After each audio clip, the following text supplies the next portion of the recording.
Pag nahihirapan akong dumumi, isa talaga guys sa mga ginagamit ko or ginagawa ko guys, umiinom ako ng barley grass.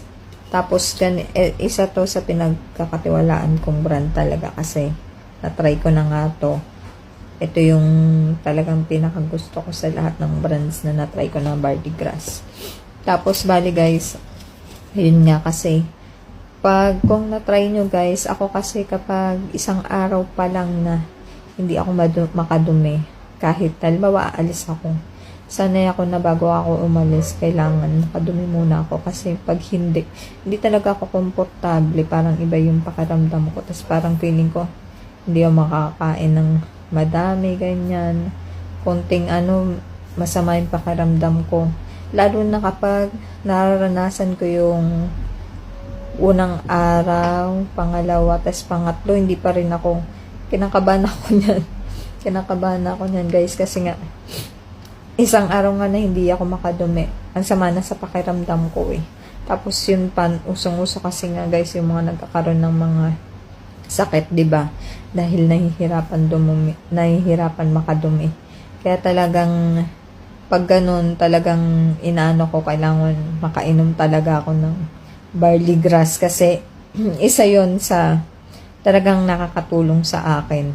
Tapos bukod dun guys, hindi lang naman yung barley yung inaano ko, minsan umiinom din ako ng yung pag umaga, yung mainit na tubig, yung kaya kong init, isa rin yun sa nakakatulong sa akin para makadumi ako, parang kumukulo yung tiyan ko.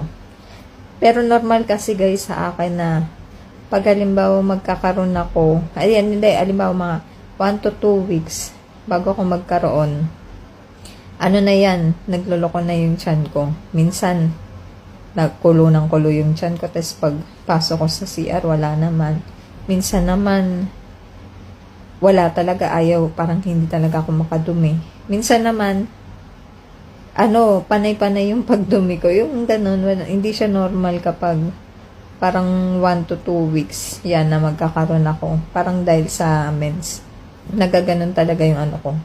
Tapos isa nga yun yung paraan na ginagawa ko. Umiinom ako ng barley grass. Tapos itong Salveyo talaga yung brand na talagang bet ko talaga. Kasi nga, basta kasi na-try ko na to Kasi nga nung dati naalala ko nga, ilang araw akong hindi nakadumi. Sakto pa umalis. May alis kami nung kapatid ko. Tapos, nung uminom